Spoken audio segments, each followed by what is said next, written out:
எப்பயுமே எல்லா விஷயத்துலையும் ஏன் இந்த ரெட்டனாக்கு? ஒன்று, முதல்வரோட சிந்தனையும் இதான்னு சொல்லு. முதல்வர் இத்தகைய விஷயங்களுக்கு எதிராக இருக்கிறாருன்னு சொல்லு. அப்படி இல்லை, முதல்வரை காப்பாற்றணும்னு நினைக்கிறியா? முதல்வருக்கு தமிழ்நாடு நடக்கிறது எதுவுமே தெரியலன்னு சொல்லிடுங்க. வேங்கைவேல் விவகாரத்தில் யார் ஏன் மலத்தை போட்டான்? ஏதோ ஒரு சனாதனவாதி ஏறி மேலே போட்டான். சரி, ஏன் போலீஸ் கண்டுபிடிக்கல? இல்லை, அந்த ஸ்டேஷனில் எல்லா போலீஸ்காரங்களும் சனாதனவாதிகளாக இருக்காங்க. எஸ்பி அவரும் சனாதனவாதி தான். அதுவும் வருண்குமார் அவங்க மனைவி தான், அவரும் சனாதனவாதி. சரி, டிஜிபி அவரும் அதான். ஏன் அப்புறம் என்ன? அப்புறம் டிஜிபி ஒழுங்காக இருந்தால் தான் கண்டுபிடிச்சிருப்பாரு. சரி, நம்ம சிஎம்ஏ அவர் பெரியாரின் பேருன்னு தெரியல. சரியா, டிஜிபி வரைக்கும் சனாதனவாதிகளாக இருக்கிறார்கள் என்பது உங்கள் பெரியாரின் பேரனுக்கு தெரியுமா தெரியாதா? அரசுக்கு ஒரு நெருக்கடியை நம்ம கொடுத்துடக்கூடாது. அப்படியே அரசு ஏதாவது செய்கிறது, என்னங்க திமுக அப்படி உங்களுக்கு எதிராக செய்கிறது, ஆமாம் இது நாங்கள் முதலின் கவனத்திற்கு கொண்டு செல்வோம், ஆனாலும் கூட்டணி உறுதியாக இருக்குது. ஒரு நாளைக்கு ஒரு 10 தடவையாவது நாங்கள் திமுக கூட்டணி இருக்கிறோம், கூட்டணி உறுதியாக இருக்கிறது அப்படின்னு சொல்லலைன்னா அங்கே எஜமானர் சொல்லுவார் பொழுது.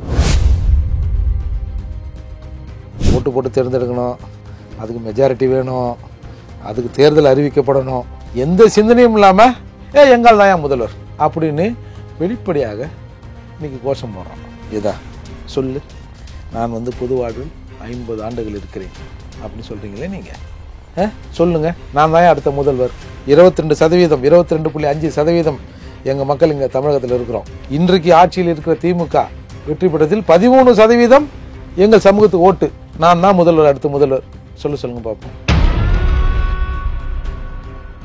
சார், அது யாரோ சொன்னாங்க சார், ஒரு சவுக்கு சங்கர் நினைக்கிறேன், திருமாவளவன் பலம் தெரியாமல் யானை பிச்சை எடுப்பது போல கடத்தெருவில் திருமாவளவன் இருக்கிறான்னு சொன்னார்ல, அது 100க்கு 100% உண்மையான வார்த்தை.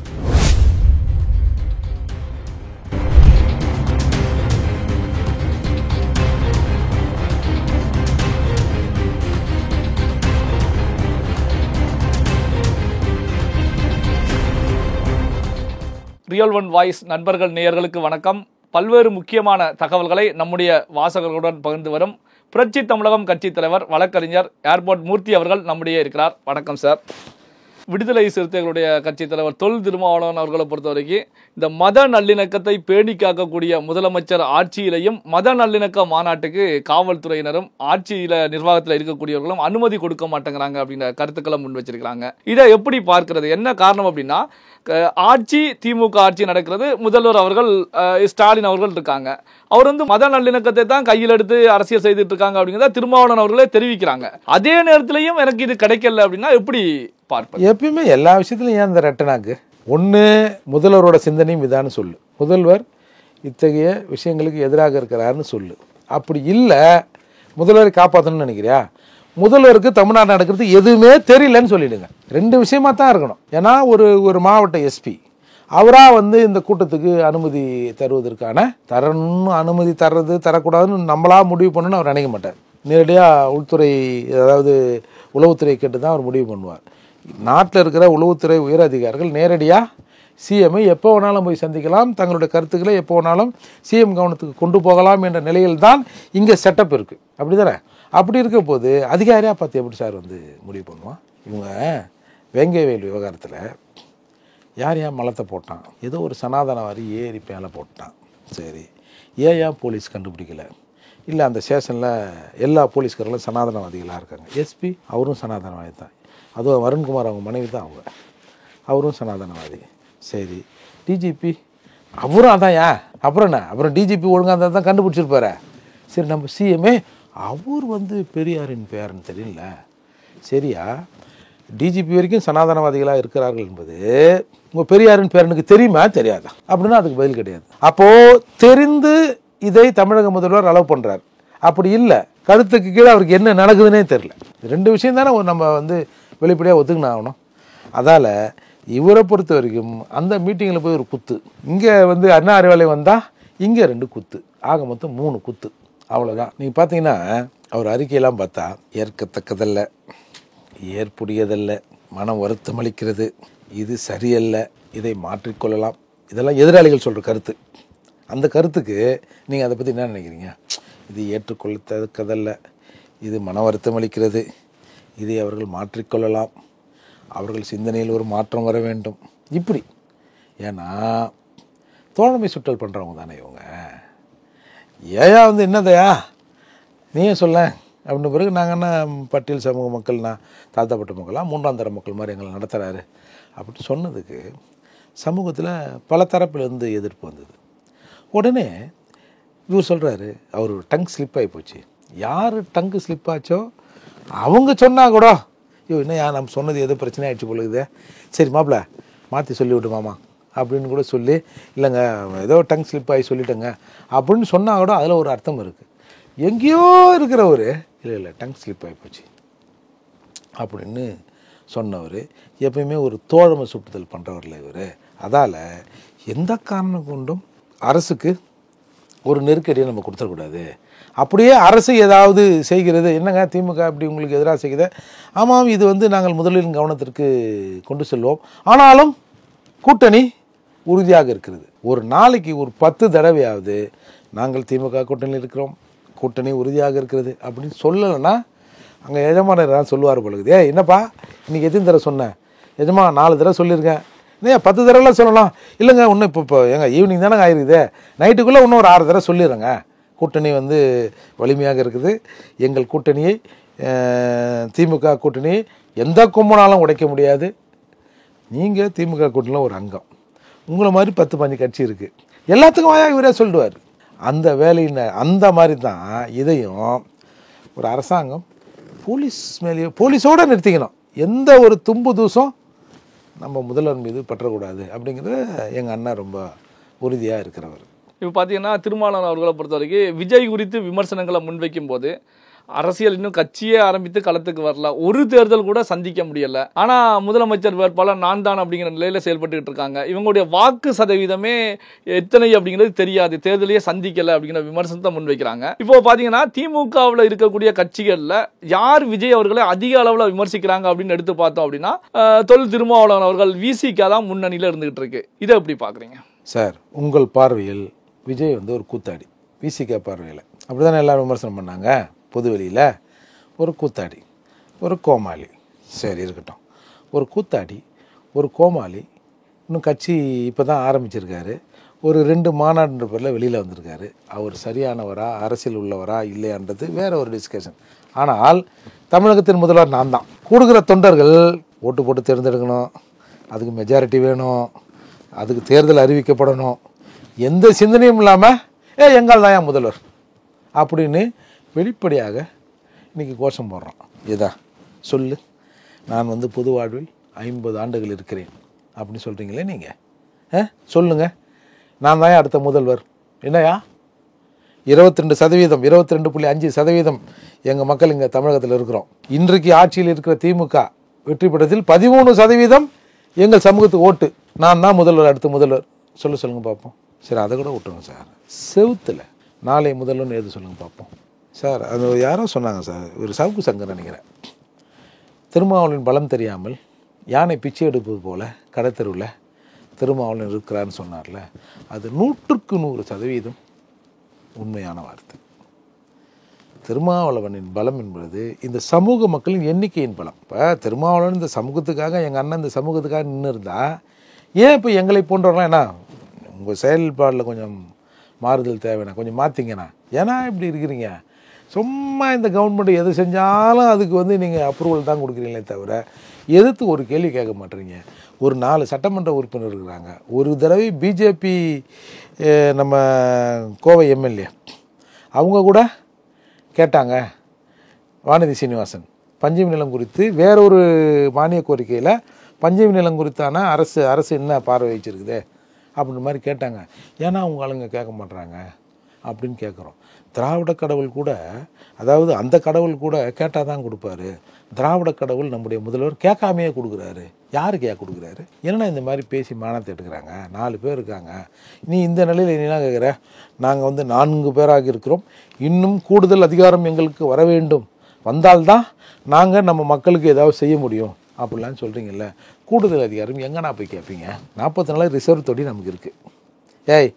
ஒரு பையன் ரிசர்வ் தொகுதியில் நிற்க முடியாது. ஒரு தடவை எங்கள் அண்ணன் பூவை மூர்த்தியார் இருக்கிற போது ஒரு ஆலோசனை கூட்டம், எல்லா தமிழகத்தில் இருக்கிற அம்பேத்கர் இயக்க தலைவர் எல்லாரையும் கூட்டி ஒரு ஆலோசனை கூட்டம் போட்டாங்க. அதில் எல்லா தலைவரும் அப்போது இருந்த முப்பெரும் தலைவர் பெரிய தலைவர்கள்லாம் வந்து கலந்துனாங்க. அதில் மூர்த்தி என்ன சொன்னார், இந்த 44 ரிசர்வ் தொகுதியில் இங்கே இருக்கிற ஆட்கள் நம்ம தலைவர்கள் யாருக்கு எங்கே செல்வாக்கு இருக்கோ அங்கே நிற்பதற்கான வேலையை நம்ம செய்யணும். 44 தொகுதிகளில் அரசியல் கட்சிகள் வேட்பாளர்களை போட விடாத அளவுக்கு நான் பார்த்துக்கிறேன். அப்படி போட்டால் என்ன பண்ணணும்னு எனக்கு தெரியும், நானும் அதை பார்த்துக்கிறேன். ஆனால் 44 ரிசர்வ் தொகுதியை நம்ம கைப்பற்றி அந்த தொகுதி நம்ம தொகுதி 44 பேர் நாங்கள் இருக்கிறோம். இன்னும் ஆட்சியில் யார் வர போகிறீங்க, உங்களுக்கு இன்னும் ஆதரவு தேவையா, என்னோட டிமாண்ட் இது. நாங்கள் வந்து சீஃப் மினிஸ்டர் இல்லை டெப்டி சீஃப் மினிஸ்டர் இல்லை இன்னென்ன போர்ட்ஃபோலியோவில் இன்னென்ன அமைச்சர் பதவி எங்களுக்கு வேணும்னு நாங்கள் அன்றைக்கி டிமாண்ட் பண்ணிக்கலாம் அப்படின்னு ஒரு பேச்சு அடிப்படை சார். அன்றைக்கி முதலாக ஒரு 2 பேர் அந்த கூட்டத்திலிருந்து எழுந்து தெறிக்க ஓடினாங்க. அதில் ஒருத்தர் ஒரு முக்கியமான எங்கள் அண்ணன் வச்சிங்களேன். அப்போது முக்கியமான அண்ணன் யாரை சொல்ல, திருமாவளவன் தான். அப்போது இதில் என்ன இருக்குது, நான் உண்மையை சொல்கிறதுல நமக்கு என்ன இருக்குது, அப்போது எங்கே கேட்கணும் எதில் கேட்கணும்னு ஒரு எண்ணம் இருக்கும் சார். ஒரு படத்தில் சொல்லுவான்ல, அதாவது என்ன சொல்லுவான், ஒரு ஜோக் ஒன்று வருமே, இவ்வளவு அழகாக இங்கிலீஷ் பேசுகிற நீ இங்கிலீஷே தெரியாத ஒருத்தங்கிட்ட இதை பேசக்கூடாதுன்னு தெரியல பத்தியா அப்படின்னு சொல்லுவாங்கள்ல. அந்த மாதிரி யாரிடம் போய் கேட்கணும். இன்றைக்கி நம்ம வந்து அதிகாரத்தை நிறைய வாங்கணும் அப்படின்னு சொல்கிறாருல, நிறைய வாங்கணும்னா ஒரு சின்ன தூக்கம் எடுத்துன்னு போனோம், பெரிய தூக்கம் எடுத்துன்னு போய் திமுகவில் வாங்கணும். நேற்று 4 கை போட்டார், பெரிய தூக்கம் எடுத்துன்னு போனால் எஜமா ஒரு 6 கை போடுவார் சோறு. இப்படி தானே இது அதிகாரத்தை நோக்கி போகுது. இதான் அம்பேத்கர் சொன்ன அதிகாரத்தை நோக்கி போங்க, அதிகாரத்தை கைப்பற்றுங்க அப்படின்னு சொன்னார். கன்சிராம் சொன்னார் எதனையும் பயன்படுத்துங்க. அவர் வந்து ஒரு தடவை பிஜேபி கூட கூட்டு வைக்கிறார் ஃபர்ஸ்ட் டைம். உடனே எல்லாரும் வியந்து போகிறான், என்னங்க பிஜேபிக்கு எதிராக நீங்கள் பேசியிருந்தீங்க, வந்து இப்போ பிஜேபி கூட கூட்டு வச்சு வந்து சிஎம் பதவி தரையான்னு கேட்குறீங்களே அப்படின்னு சொன்னதுக்கு அவர் தெளிவாக சொன்னார், நான் வந்து பிஜேபியை பயன்படுத்துகிறேன், நான் யாருக்காவது பயன்பட்டா கேளு, என் மக்களின் என் சமுதாய மக்களின் விடுதலைக்கு எது கிடைக்கிறதோ அதை பயன்படுத்துறதுக்கு நான் இருக்கிறேன், ஏன்னா நான் சரியானவனாக இருக்கிறேன், நான் எங்கே போனால் நான் நானாக இருப்பேன் அப்படின்னாரு. இதை நீங்கள் அப்படி இல்லையே. திமுகவுக்கு எதிராக பேசினா உங்கள் எம்எல்ஏக்கள் எம்பிக்கள் உங்களை தவிர எல்லாரும் வெளிப்படையாக பேசுகிறானே திமுகவுக்கு ஆதரவா. அப்படி இருக்கிற போது நாம் வந்து எங்கே போய் நம்ம போய் அதிகாரத்தை கேட்க முடியும்? இருக்கிறதையும் கையில் விட்டுட்டு ஏம்பா அதிகாரம் கொடுன்னா இவன் இருக்கிற ஆளையும் பிடிச்சி முடுவாங்க பொழுது திமுக அப்படின்ற நிலையோடு இருக்கிறார்ல. அதனால் இவர் வந்து இந்த அரசுக்கு எப்பொழுதுமே திமுக மீது ஒரு சின்ன தூசி விடுவதற்கு கூட திருமாவளவன் அனுமதிக்க மாட்டார். நீங்கள் திமுக விமர்சனம் பண்ணிங்கன்னா இப்போ நம்ம பேசுகிறோம்ல, நம்ம திமுகவை சொல்கிறோம் அதிகாரத்தை கொடுக்க மறுக்கிறாங்க, எங்களை அடிமையாக பயன்படுத்துகிறாங்க. எப்படி இவர்கள் இந்த மக்களை 3ஆம் தர மக்களாக பார்க்கிறார்களோ அதே போலத்தான் கூட்டணியில் இருக்கிற எங்கள் அண்ணன் திருமாவளவனையும் இவர் 3ஆம் தர மக்களாக திமுக பார்க்கிறதுன்னு பகிரமாக நம்ம குற்றச்சாட்டு வைக்கிறோம்ல. இந்த வீடியோவை பார்க்குற திமுக காரன் தானே இந்த பையன் திட்டு போய் எப்படி பேசிட்டு பாருன்னு நயனை திட்டினோம். விசிக தொண்டர்கள் தான் திட்டுவாங்க, எங்களை உடைக்க பார்க்குறியா, நீ சங்கியா, உங்களை உடைச்சி எனக்கு என்ன பாரு இது, உங்களை உடைச்சி இன்னொரு பக்கம் போனாலும் நீங்கள் இங்கே 6 வாங்கினீங்க, இன்னொரு பக்கம் போனால் சார் என்ன சார் ஒரு 7 8 தருவா சார், மற்ற விஷயம்லாம் பார்த்துக்குவியா சார், அப்படி தான் கேட்பீங்க. உங்களை உடைச்சி வெளியே விடுவதால் நாளைக்கு நாம் இந்த பட்டியல் சமூக மக்கள் எல்லாம் ஒன்றாக சேர்ந்து இல்லை இயக்கங்களை தான் ஒன்றாக சேர்ந்து அல்லது மருத்துவர் ஐயா சொன்னார், இவர் டாக்டர் அன்புமணி சொன்னார், ஒரு எங்களுக்கு ஆதரவு தந்தால் ஒரு எஸ்சியை நாங்கள் முதல்வராக்கணும்னார். சீமான் அவர்கள் சொன்னார், நாங்கள் வந்து ஒரு எஸ்சியை முதல்வராக்கிறதுக்கு தயார்னு சொன்னார். இதே மாதிரி இந்த கருத்துக்கள் வலுப்பெறுகிற போது நீ சொன்னால் கம்யூனிஸ்ட் ஒத்துக்க மாட்டானா, நீ சொன்னால் திமுக கூட்டணி இருக்கிற பல கட்சிகள் ஒத்துக்காதா, ஒரு தரையா ஒரு பீரியடில் நாங்கள் கொஞ்சம் முதல்வராக இருந்திருக்கோமையா அப்படின்னு சொன்னால் ஜனநாயகம் பேசுகிறார்கள், இவர்களெல்லாம் ஜனநாயகத்தை காப்பாற்றுவதற்கு திமுக பக்கம் இருக்கிறார்கள், நாங்கள் இப்படி கொஞ்சம் மிஸ் ஆனால் அந்த கேப்பில் பூந்து பிஜேபி ஓடிடும், அதெல்லாம் நாங்கள் வந்து அரணா தடுத்து நிற்கிறோம்னு சொன்னீங்கல்ல. ஒரே ஒரு தடவை பட்டியல் சமூக மக்களின் ஜனநாயக உரிமையை வென்றெடுப்பதற்கு ஒரு தடவை வாங்கலை, கொஞ்சம் நாங்களும் சிஎம்மாக இருக்கிறோம் அப்படின்னா வரமாட்டாங்களா? அந்த மாதிரி தனியாக வந்து உன்னை உடைத்து நீங்கள் தனியாக நின்று இன்னென்ன கூட்டணிகளோடு வைத்து நாம் ஆட்சி அதிகாரத்தை நோக்கி போகணும்னா உன்னை உடைக்கலாம். இங்கே உடைச்சா நீ எங்கே இருப்ப, இங்கே உடைச்சா அங்கே இருப்ப, அங்கே எதாவதுனா இங்கே இருப்ப, இவ்வளோ தானே. இதில் வந்து உங்களை உடைச்சி எங்களுக்கு என்ன இருக்குது? அதாவது சார் ஒரு பெரும்பான்மை சமூக மக்கள் சார் இப்படி அடித்தா கூட அழுவதற்கு வந்து வாய் இல்லாமல் இருக்கிறோம்ல.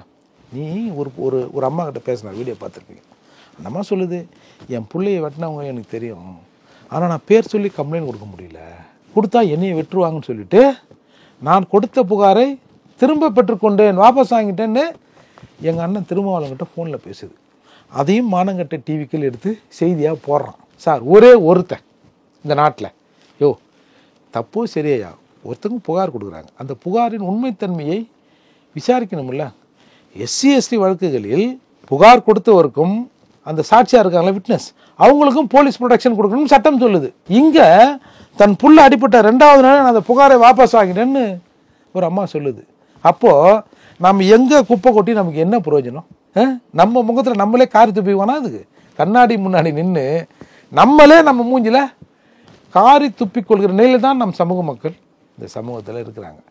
இதில் நாங்கள் உங்களை உடைச்சி நாங்கள் என்ன பண்ண போகிறோம்? அதால் இவர் முழுக்க முழுக்க திமுகவின், நம்ம மணி சொன்னார்ல அல்சேஷன் 100, அந்த 100ல் ஒன்று நம்பர் போட்டுன்னு அங்கங்கே இருக்கிறாங்க. ஆனால் சார் மற்றவங்களுக்கெல்லாம் ஒன்றும் பிரச்சனை இல்லை சார். இப்போ கம்யூனிஸ்ட் தோழர்கள் வந்து நம்ம கம்யூனிஸ்ட் தோழன்ற அடிப்படையில் நம்ம காம்ரேட்னு போலீஸ் வந்து இவர் அடிச்சிடுச்சு, இல்லை வேற ஒரு கட்சிக்காரங்க இதை பண்ணிட்டாங்க, இல்லை இந்த மாதிரி அரச பயங்கரவாதத்துக்கு ஒரு உள்ளாயிட்டான்ற அவசியம் சொல்ல வேண்டிய அவசியம் அவருக்கு இல்லை. ஆனால் டெய்லி எங்கேயாவது இந்த சமூக மக்கள் தொடர்ந்து பாதிக்கப்பட்டு கொண்டே இருக்கும்ல. அப்போ இதுக்கு யார் பேசுவா சார்? இதை போய் நம்ம TTV Dinakaran, GK. Vasan, communist தலைவர்கள், கொங்கு ஈஸ்வரன், நம்ம வேல்முருகன், இவங்கெல்லாம் போய் கேட்க முடியுமா? சொல்லுங்கள். நேரடியாக யார்கிட்ட வந்து கேட்க முடியும்? இந்த மாதிரி அம்பேத்கர் பேரில் இயக்கம் நடத்துகிற இந்த மக்கள் பெரும்பான்மையாக இருக்கிற இயக்க தலைவர்கள் தானே கேட்கணும். அப்போ நீங்களும் அவங்கள மாதிரியே இருந்துட்டீங்கன்னா அப்புறம் இதில் என்ன அர்த்தம்? இதில் அப்போ நீங்கள் இருந்தும் ஒன்று தான், இல்லைன்னாலும் ஒன்று தானே. இல்லைன்னா கூட ஏதாவது ஒரு புது வழி பிறக்கும். இருந்து இன்னொரு புது வழி வருவதற்கு தடையாக இருக்கிறீர்கள் என்ற கோபம் தான் சார் நமக்கு. பல்வேறு முக்கியமான தகவல்களை நம்முடைய வாசகருடன் பகிர்ந்து கொண்டதற்கு நன்றி சார்.